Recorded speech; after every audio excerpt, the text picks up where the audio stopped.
Eh, yang terhormat Ibu Ketua ya, Ibu Dr. Haji Marfuah Mustafa, terima kasih atas undangannya dan Oh, kepada para narasumber, Bapak Fatan, sahabat saya. Apa kabar Pak Fatan? Lama nggak ketemu ya. Selamat sekarang dengan tugas barunya di tenaga ahli di MPR ya. Kemudian Ibu Nena Warisman, ini bukan main, aktivis nggak pernah lelah ya, nggak pernah kehilangan semangat dengan berbagai macam kondisi. Terima kasih bisa dipertemukan. Eh, Kemudian para anggota dan peserta dari diskusi kita ini. Assalamualaikum warahmatullahi wabarakatuh. Waalaikumsalam warahmatullahi wabarakatuh. Baik, saya Ibu moderator. Eh, Mohon izin saya menggunakan slide ini. Saya akan mengoperasikan sendiri. Topik yang ingin saya share atau sampaikan kepada uh, ya kita semuanya untuk didiskusikan. Judulnya adalah Family and Community Farming. Jadi kalau di bahasa Indonesia kan mungkin yang paling kena sementara ini adalah usaha tani keluarga atau di level keluarga dan juga di komunitas. Di mana komunitas itu juga uh, terdiri dari para anggota ya keluarga itu sendiri. Tadi sudah diperkenalkan nama saya Budi Indra Setiawan. Saya bekerja di IPB Bogor ya. Berikut adalah email saya dan juga website saya. Silakan kalau ingin berkomunikasi. Ini dalam tayangan ini saya perlihatkan jeruk ya yang ada di halaman depan kantor saya atau lab saya di Bogor. Jeruk, Ini salah, halo, jeruk apa ini Pak namanya? orang bilang sunkist katanya. Oh, bisa kita lihat, kita tanam. Oh, boleh, boleh, boleh. Mengikuti Omat Demokrasi Terhadap Bali. Tidak, tidak. Nanti Apa saya share bagaimana resepnya supaya ranum seperti ini dan banyak sekali sebenarnya. Saya punya namanya? pohonnya Ada tapi tidak buah Pak. ada juga yang lainnya. Nanti Tadi. kita Oke, kita lanjut ya. Nah, ini tadi sudah disampaikan. Silahkan aja kalau ingin mengetahui mengenal saya lebih dalam ya. Yang jelas saya di IPB itu sudah lebih dari 40 tahun kali ya. Sejak saya mahasiswa tentu saja. Usia saya 60, jadi mungkin kurang lebih dikasih waktu 10 tahun lagi ya untuk berbakti di IPB. Amin, insya Allah. Halo. Baik, kurang lebih ini adalah bahan yang ingin saya sampaikan. Pertama mengenai family farming atau usaha tani keluarga. Ternyata Bapak Ibu sekalian, ini family farming ini bukan concern kita, tapi juga adalah concern dunia. Jadi saya akan sajikan sekelumit bagaimana masyarakat dunia concern mengenai usaha tani keluarga atau di level keluarga ini. Kemudian selanjutnya saya akan tambahkan ya bukan hanya keluarga tapi komunitas. Jadi ini usaha tadi komunitas ini baru saya keluarkan istilah ini nih. Saya cari-cari belum pernah ada sebelumnya. Ya, mungkin ini menjadi tren berikutnya. Kita lihat, mudah-mudahan bisa dimulai dari pengurus wanita Islam ini. Kemudian saya akan sampaikan juga mengenai kebiasaan atau budaya baru yang produktif. Ini tentu saja dalam situasi ya kita seperti sekarang ini ya, karena banyak memang kita diminta untuk tidak keluar rumah, tetapi sebagian ada menghabiskan waktu dengan percuma, sebagian lagi juga ada yang produktif ya. Saya kurang lebih udah lebih dari 70 hari working at home ini, banyak ide-ide ternyata ya, terutama yang berkaitan dengan apa yang kita diskusikan hari ini adalah bagaimana memenuhi kebutuhan pangan dari kebun. Bukan hanya kebun kita ya, tapi kebun-kebun di sekitar kita juga. Karena kalau dari kebun kita saya pasti nggak cukup. Tapi kita punya masyarakat, saya tinggal di kompleks ya, banyak anggota keluarga di sini yang punya halaman, ada yang besar, ada yang lebar, ada sedikit, ada juga yang nggak punya. Jadi bagaimana mereka juga bisa mendapatkan hasil ya, bertani di lahan yang sangat sempit ini. Ini sebelah. Kemudian karena bidang saya itu adalah sebenarnya pengairan, irigasi, vertigasi, itu artinya bagaimana kita memberikan minum air kepada tanaman supaya tanaman itu tumbuh segar, tidak kekurangan air dan juga tidak kelebihan. Jadi saya akan share ya, bagaimana pemberian air atau pengairan yang efisien dan efektif kaitannya dengan usaha tadi keluarga ini. Ini saya juga baru menemukan beberapa teknik baru dan mungkin belum saya publikasikan. Yang pertama kali saya share di sini. Ini juga berkaitan dengan kebiasaan baru tentu saja yang mungkin bisa diaplikasikan atau ditiru, silakan. Ini sebelah kanan itu ada tanaman sayur ya. Ada yang tahu kira-kira? Nah, ini bisa dimakan langsung. Orang bilang ginseng. Ini mahal sekali. Iya, ginseng mahal sekali ini. Ya, tapi kita tidak terbiasa, padahal gizinya sangat tinggi. Ini mudah sekali, didiemin aja, tinggal disiram sedikit-sedikit udah menyebar sendiri. Karena dia ada bunga-bunganya, ada biji-bijinya yang bisa bertebaran kemana-mana. Ya, ini ibu atau bapak sekalian ya, global trend. Jadi di dunia ini itu ada yang namanya family farming ya.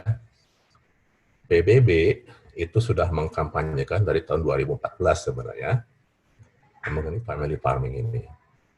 Jadi di bawah sini bisa dilihat ada websitenya, silahkan diklik. Tapi kurang lebih ini adalah upaya global PBB ya, melibatkan berbagai macam negara untuk mulai memposisikan atau mereposisikan bahwa keluarga itu bisa memenuhi kebutuhan pangannya, tapi tidak sedikit ya dalam bentuk komunitas. Nah, kemudian dalam tahun 2017 kemarin itu mereka membuat apa yang namanya dengan dekade ya, dekade family farming 2019-2028. Dan kita Indonesia ada di dalamnya. Bisa dilihat di sini ada peta ya. Peta ini adalah negara-negara yang meratifikasi family farming ini. Jadi di sini ada Facebook-nya, ada Twitter-nya, ada YouTube-nya. Silakan mengikuti ya supaya kita bukan hanya tidak ketinggalan, juga kita menjadi bagian dari upaya global ini dalam memenuhi kebutuhan pangan yang bisa dicukupi oleh keluarga dan komunitas. Nah, kita tahu ya kondisi sekarang ini kita nggak bisa kemana-mana ya. Beli cabai juga ke pasar, sekarang pasar udah tutup kan ya. Jadi banyak yang terkendala juga, walaupun cuma kebutuhan sangat sedikit ya. Silahkan dibuka ini ya, baik sekali untuk rujukan. Kemudian lebih detail saya akan sampaikan. Jadi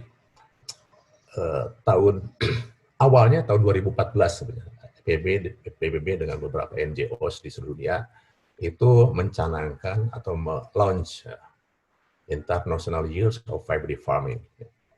Kemudian ini punya agenda atau punya tujuan ya, bagaimana memposisikan kebijakan agenda pembangunan nasional itu ya pada pertanian, lingkungan dan sosial yang berimbang dengan pembangunan sektor lainnya. Jadi jangan ditinggal, jadi harus berimbang. Yes. Kemudian yang kedua, mempromosikan proses dialog. Seperti kita ini dialog nih ya, antara pemangku kepentingan. Tetapi ada tujuannya, guna menghasilkan kebijakan, program, kegiatan, ya, termasuk juga perbaikan kelembagaan, baik nasional maupun regional, yang mendukung family farming. Jadi di ujungnya harus ada kegiatan dan juga kelembagaan. Ya, mungkin wanita Indonesia ini bagian dari kelembagaan atau komunitas yang saya katakan. Ya. Kemudian kita lihat sudah ada sekitar 50 ya, national committee yang terlibat dalam family farming, jadi termasuk Indonesia. Mungkin Indonesia diwakili oleh Kementerian Pertanian. Dan inilah yang sebenarnya setiap komite nasional ini mempunyai tugas atau kegiatan untuk menstimulasi dialog ya di antara para pemangku kepentingan, terutama untuk mendukung family farming. Kemudian, nah agenda untuk 10 tahun ke depan ini ya itu memang masih dibuat kan karena baru tahun 2020 sekarang ini. Jadi mereka itu akan menyusun atau negara itu akan menyusun kerangka kerja negara-negara untuk mengembangkan kebijakan publik. Ya, tadi Pak Fatan bicara mengenai kebijakan publik dan juga investasi, ya tidak hanya kebijakan, tapi juga ada dana yang digelontorkan untuk mendukung family farming dan juga bagaimana kontribusinya terhadap SDG ya, Sustainable Development Goals ya. Kemudian ini sekarang udah didukung oleh 104 negara resolusi ini. Kemudian sekretariatnya itu ada di FAO dan IFAD. IFAD itu International Fund for Agriculture Development. Jadi di situ ada dana. Ya. Nah ini biasanya yang mengakses ini pemerintah dan juga NGO, termasuk juga organisasi-organisasi kemasyarakatan seperti mungkin pengurus wanita Indonesia bisa juga menjadi bagian dari situ. Ya. Nah di sini juga akan ada nanti rencana aksi, prioritas dan juga ada tujuan-tujuan khusus. Nah, ini saya sampaikan ada 7 pilar rencana aksi itu. Pertama adalah perbaiki lingkungan kebijakan yang mendukung. Memang awalnya kebijakan, tanpa kebijakan ya dimanapun juga kita nggak bisa bergerak ya, karena kebijakan itulah yang memberikan stimulasi, kemudian juga termasuk investasi ya, pendanaan. Itu penting ya. Yang kedua adalah memperbaiki kondisi sosial ekonomi ya, terutama untuk mendukung kesejahteraan keluarga dan juga komunitas. Kemudian promosi keberlanjutan pertanian, ingat ada juga kehutanan ya, dan perikanan.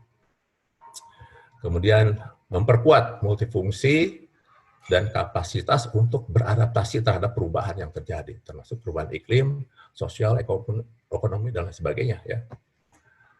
Kemudian memperkuat pengetahuan dan pelayanan. Ya, kita diskusi di sini, salah satunya adalah bagaimana kita share informasi dan pengetahuan. Halo? Kemudian jangan lupa juga kita harus mendukung kaum muda ya, guna regenerasi. Orang bilang milenial ya. Boleh dilibatkan di situ. Juga jangan lupa kita promosi kesamaan gender dan kepemimpinan perempuan atau wanita. Ini penting ya. Jadi juga ada di dalam pilar rencana aksi. Inilah mungkin juga ranah yang bisa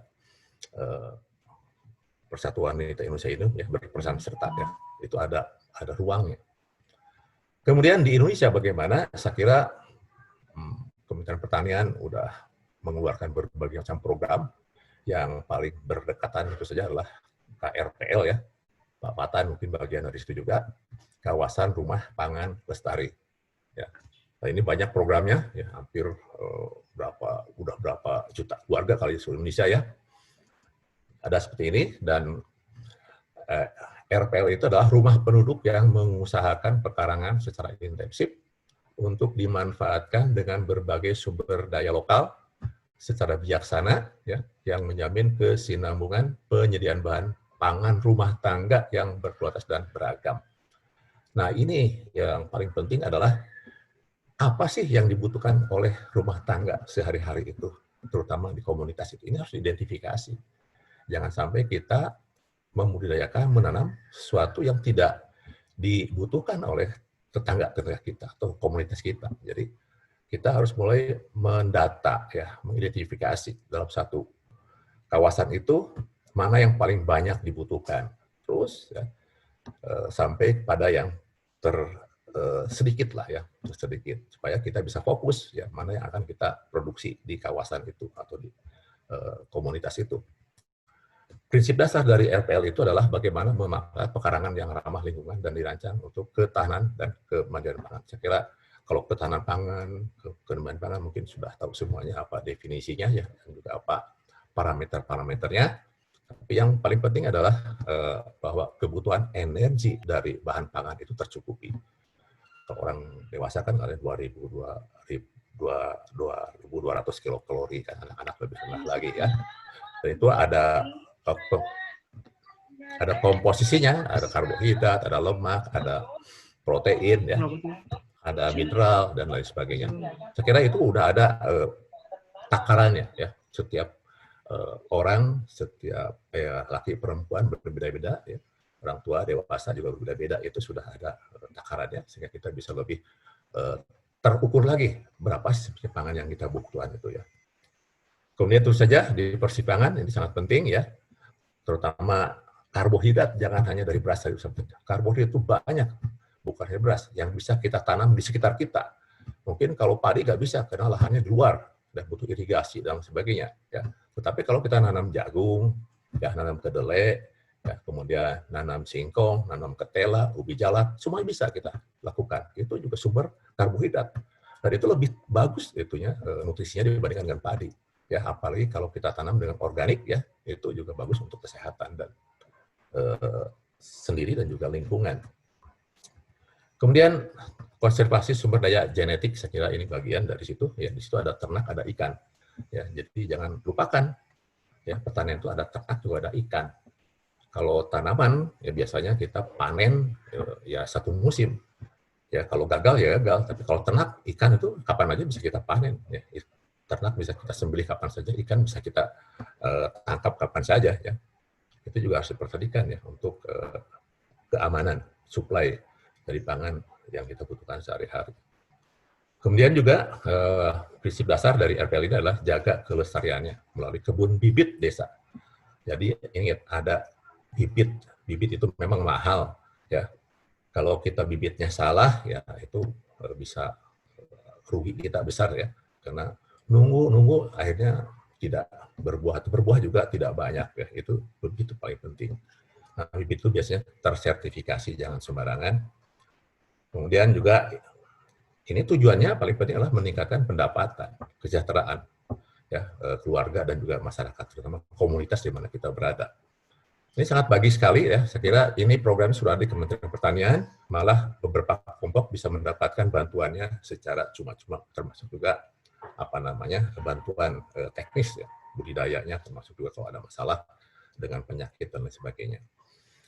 Ya, saya lihat di Kementerian Pertanian, tinggal dibuka websitenya, ya di situ juga ada linknya. Nah, Ibu dan Bapak sekalian, berikutnya saya akan lanjut kepada usaha tani keluarga dan komunitas yang menurut pemikiran saya yang harus lebih dikembangkan atau ditingkatkan supaya memang ada hasilnya. Usaha tani keluarga, ya. Saya definisikan seperti ini. Jadi usaha tani melalui pemberdayaan aset, ya kebun, ya termasuk yang ada di dalamnya, ya ada airnya, tanahnya, ya, dan sumber daya keluarga untuk menghasilkan produk pertanian atau pangan tertentu yang sesuai dengan kebutuhan sehari-hari. Bukan kita saja, tapi masyarakat di sekitar kita. Supaya hasil kita itu juga bermanfaat bagi masyarakat sekitarnya. Ya. Nah, tertentu berarti tidak sebarangan, tidak semuanya harus ditanam gitu. Tertentu tentu pertama adalah sesuai dengan kesukaan kita. Kita sukanya nanam apa? Kemudian masyarakat di sekitar butuhnya apa, ya. Jadi mungkin tidak banyak, satu keluarga mungkin hanya 2-3 tanaman aja, tetapi dia kelola dengan baik, ya. Dan dia juga ahli di bidang itu, ya. Sehingga hasilnya baik, ya. Dan dia dikenal sebagai petani atau keluarga yang mengusahakan komoditas tertentu itu. Ya. Mungkin tetangga akan lain lagi. Nah, kita atur sedemikian rupa jangan sampai terjadi oversupply, overproduksi, ya, ataupun juga malah ada kekurangan. Ini harus diidentifikasi baik-baik. Karena usaha tani, nama usaha ya harus ada nilai ekonominya, tentu saja. Kemudian di samping usaha tani yang kadang tidak bagian dari komunitas, ya usaha tani komunitas. Jadi kita harus membuat komunitas di mana ini adalah usaha tani bersama dalam satu komunitas, ya, untuk hasilkan produk pertanian pangan sehari-hari yang dibutuhkan oleh para anggotanya.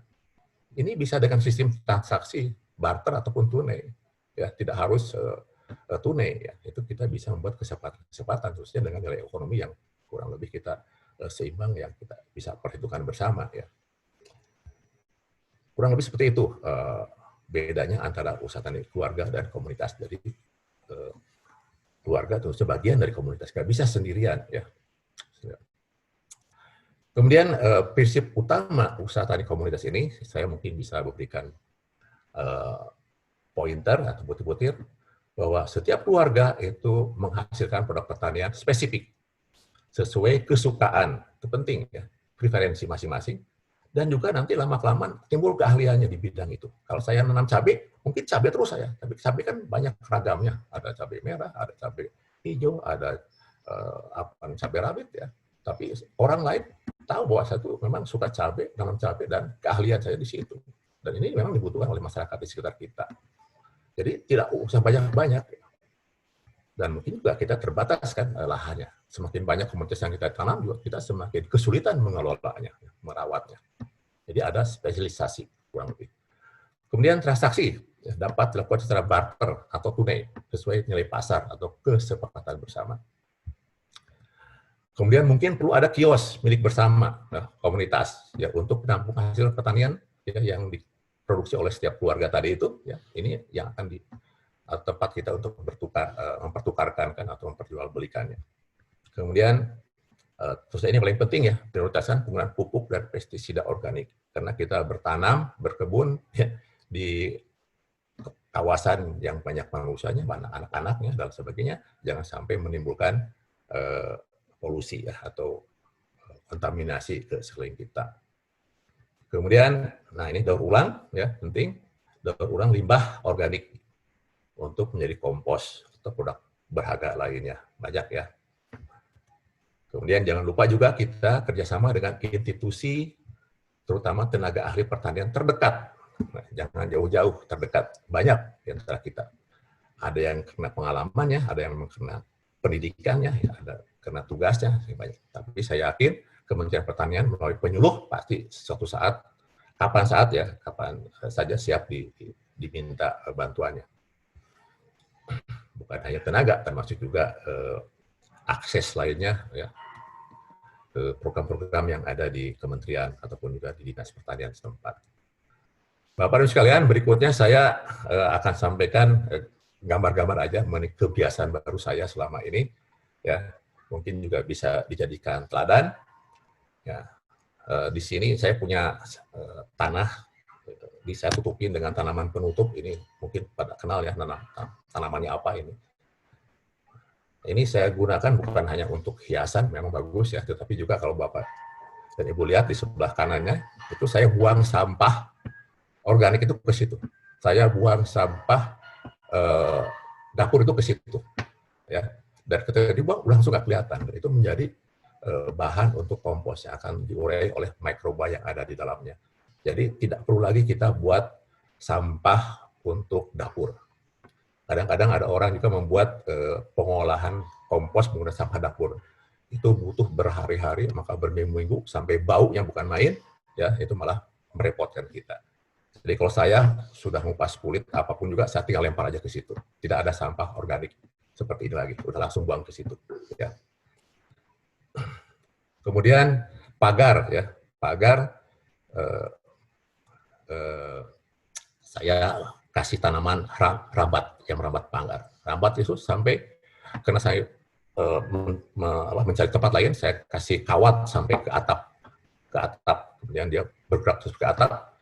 Coba lihat ini buahnya seperti apa. Ada yang tahu buah apa ini? Halo? Bukan markisa, ya? Markasia, betul. Ini tomat. Markisa.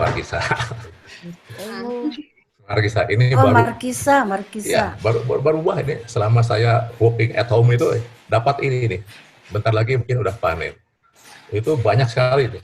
Dan itu juga kita bisa lihat di tanaman peneduh, ya. Biasanya itu panas sekali karena matahari masuk. Daripada pakai kre segala macam itu, ya, malah mungkin juga bukan mahal, tapi juga tidak ada manfaatnya secara ekonomi, produktif, Anda bisa atau kita bisa tanam seperti ini. Ya, bisa tanam seperti ini. Dan itu menyebar. Saya juga di sampingnya, saya nggak ada fotonya, saya juga tanam anggur. Ya, anggur juga saya tanam seperti itu. Nah ini, kalau tadi di kantor saya, di ruang kerja saya pas di luar, di depan kaca atau jendela ya. Sedangkan ini adalah di kebun saya di rumah ya. Itu ada pagar-pagar yang tinggi situ. Ya.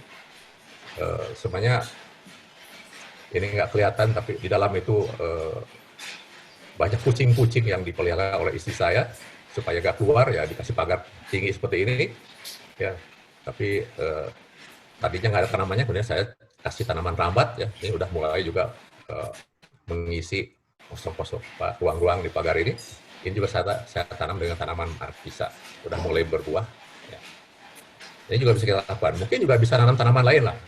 Mungkin ada tanaman kacang panjang boleh ya. Mungkin juga saya pernah juga tanam varia ya, bisa ya. Dan itu bisa terus kita petik setiap hari ya. Nah kemudian ini yang paling penting yang ingin saya share, yang juga belum pernah saya share sebutnya kepada siapapun juga ya. Ini penggunaan botol bekas, terutama botol aqua ya, yang banyak bermasalah di kita itu ya. Nah ini saya buka atau kupas bagian bawahnya ya, supaya kemudian saya balikan dan ujungnya saya masukkan ke dalam tanah. Di situ saya ngisi air atau nyiram. Saya tidak nyiramnya tidak di permukaan tanah, tapi langsung ke situ. Otomatis dia akan masuk ke daerah perakarannya. Dan saya juga menggunakan pupuk di situ, sehingga pupuk tidak kemana-mana. Sehingga apa? Air yang kita berikan betul-betul ya sampai ke akarnya. Ya, tidak melalui tanah, karena kalau mau tanah pasti akan bergerak kemana-mana dulu, itu kan akan terbuang. Apalagi kalau air itu kita campur dengan pupuk, kita akan kehilangan banyak. Seperti ini ya, mudah sekali.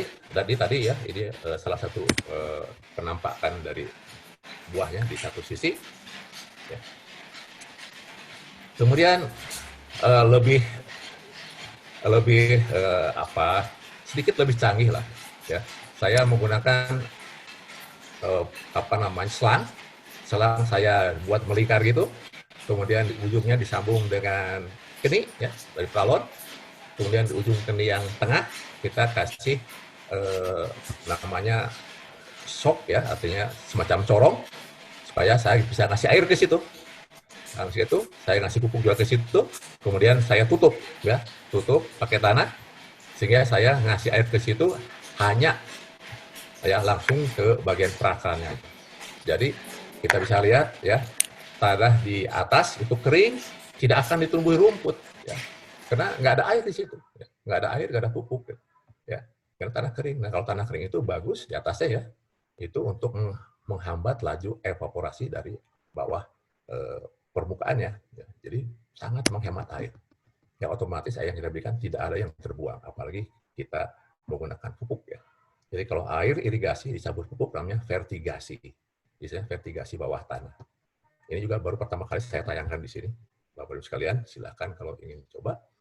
Kemudian berikutnya juga saya menggunakan kaleng bekas, ya kaleng bekas di situ, ya kaleng bekas saya bolongi di bawahnya, kemudian saya kembali tanam. Jadi saya kalau ngasih air, ngasih pupuk juga di situ, ya itu untuk tanaman cabai di sini, ya. Coba lihat tanah atasnya kering, ya. Tidak akan banyak rumput-rumputan ya, karena tidak ada air, tidak ada makanan ya. Jadi kita juga akan menghemat tenaga untuk mencabut-cabut rumput-rumput itu. Kemudian sebelah kanan Bapak-Ibu sekalian, ini Pak Budi lagi ngisi ya, lagi ngisi itu tadi kantong air, menggunakan apa tuh ya, air di dalam pispot atau air urin sebenarnya. Ini kebiasaan baru saya, mungkin agak aneh kelihatannya ya, saya presentasikan ini, tapi saya harus sampaikan di sini karena ini mungkin suatu saat akan menjadi juga tren ya. Jadi saya itu sekarang udah tidak lagi, maaf ya, buang urin di kamar mandi atau di WC. Di rumah itu saya pakai ini ya, simpan di samping, terutama kalau malam-malam di samping tempat tidur. Jadi kalau saya kebangun di situ aja, saya tinggal sediakan tisu aja. Kemudian di mobil juga saya ada di situ, di kantor pun juga, ya. Di kantor pun juga saya, ini lagi, ya. Di kantor pun juga, ini ya, sebelah kiri, ya, ini baru tadi pagi itu saya udah dapat kurang lebih 1 liter. Di kantor pun juga saya sediakan khusus, ya, termasuk juga ada air untuk ya ngelapin, terus ada tisunya, ya. Jadi kalau saya mau buang air itu saya nggak perlu ke belakang lagi, udah tinggal ambil jokok aja di situ, ya. Alhamdulillah dari situ saya bisa memupuk setiap saat, setiap hari pagi-pagi saya bangun udah penuh, saya keliling 1 hari mungkin 1 tanaman, 2 tanaman, berikutnya tanaman itu terus bergilir, ya. Jadi sampai sekarang saya tidak gunakan lagi pupuk dari luar, ya. Bisa dibayangkan Bapak Ibu sekalian, ya, apa yang kita lakukan sehari-hari bila kita buang air itu di toilet. Bukan hanya buang airnya, tetapi kita akan menggunakan air bersih untuk membilasnya. Berapa kira-kira? Biasanya ya kita nggak cukup 1 gayung, walaupun kita cuma 100 ml kita buang. Bisa 2 gayung malah, bisa 3 gayung. Gayung ya. Banyak air bersih yang kita buang, percuma ya. Nah sekarang saya tidak lagi menggunakan air bersih untuk membuang atau membilas. Malah saya kasihkan ke tanah. Tetapi tadi lewat corong tadi ya. Nah kalau langsung pasti bau kemana-mana ya, nggak boleh itu ya. Jadi langsung pakai botol, melalui botol ataupun juga kaleng ya. Tidak akan ada tercium bau kemanapun juga karena langsung diserap oleh tanah dan itu tidak terbuka di udara ya. Ini contoh-contoh lain Bapak Ibu sekalian ya. Kita lihat sebelah kiri itu ada beberapa botol ya. Botol. Kemudian ada tanaman jeruk juga di situ ya, tengah. Kemudian ada juga tanaman apa namanya cabai ya tadi. Jadi saya gunakan itu. Jadi alhamdulillah sekarang kita tidak repot lagi membuang. Malah saya mencari apa namanya botol-botol bekas ini, ya yang ada di mana saya ambil. Ya.